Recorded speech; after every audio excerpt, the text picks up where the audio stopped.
Shalom Bapak Ibu Saudara, kembali kita mengawali hari ini dengan bersama-sama merenungkan firman Tuhan. Mari kita berdoa. Tuhan, terima kasih untuk hari yang baru. Terima kasih untuk kehidupan yang masih Tuhan percayakan kepada kami. Hari ini kami mengawali kehidupan kami bersama-Mu dengan merenungkan firman-Mu. Tolonglah kami untuk mengerti dan diarahkan oleh firman-Mu. Di dalam Kristus kami berdoa. Amin.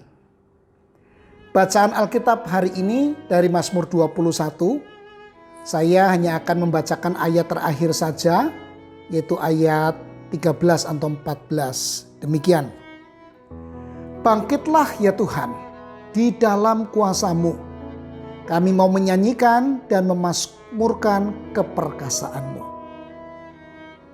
Bapak Ibu Saudara yang dikasihi Tuhan, Mazmur ini diberi judul oleh Lembaga Alkitab Indonesia sebagai nyanyian syukur karena kemenangan Raja. Mazmur ini ditulis oleh Daud sebagai nyanyian syukurnya, tetapi juga kemudian menjadi nyanyian syukur umat. Mereka bersyukur kepada Tuhan oleh karena Tuhan telah mengaruniakan kemenangan kepada Raja Daud di dalam peperangan melawan musuh-musuhnya. Mazmur 21 ini berbeda dengan Mazmur 20 yang berisi doa permohonan agar Tuhan mengaruniai kemenangan kepada Raja Daud. Di dalam Mazmur 21 ini Daud telah memperoleh kemenangan dan karena itu kemudian ia bersyukur dan memuji Tuhan. Bapak Ibu Saudara, saya tertarik dengan ayat yang terakhir yang tadi sudah dibacakan di awal. Kalau Bapak Ibu Saudara memperhatikan, maka di ayat yang terakhir ini Daud masih mengajukan satu permohonan kepada Tuhan. Daud berkata, bangkitlah ya Tuhan di dalam kuasa-Mu. Ia memohon kepada Tuhan untuk bangkit.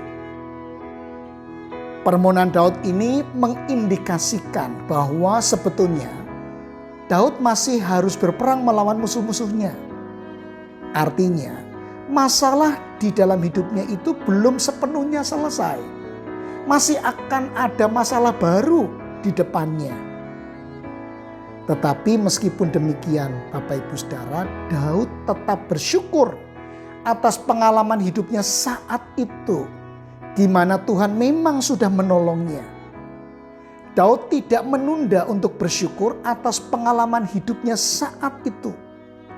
Walaupun di hadapannya masih ada masalah lain yang siap menghadangnya.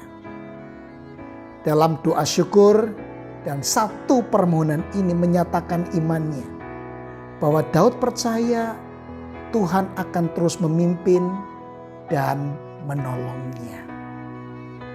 Nah, sekarang apa artinya buat kita? Mari kita belajar untuk selalu bersyukur dalam setiap momen hidup kita. Kita belajar untuk selalu menghitung setiap berkat Tuhan dalam setiap momen hidup kita.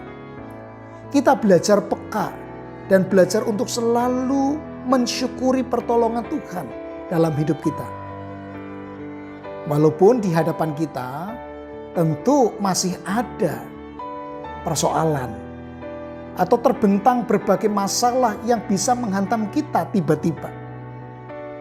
Kita tetap belajar dan melihat, mensyukuri berkat Tuhan, pertolongan Tuhan hari ini.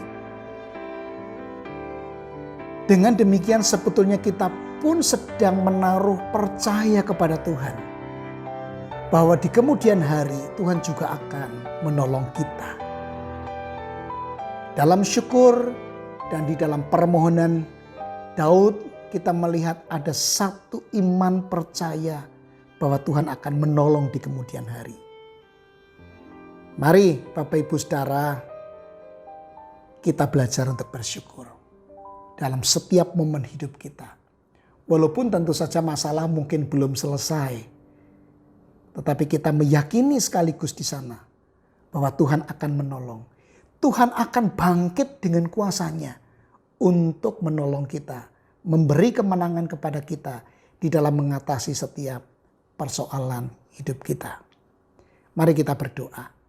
Tuhan, kami bersyukur atas pertolongan-Mu selama ini.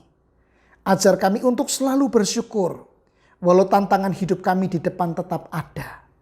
Namun kami percaya dan yakin bahwa Engkau akan bangkit dengan kuasa-Mu, mengendalikan segala sesuatu dalam hidup kami demi tujuan kemuliaan Tuhan. Dan kami percaya demi kebaikan kami.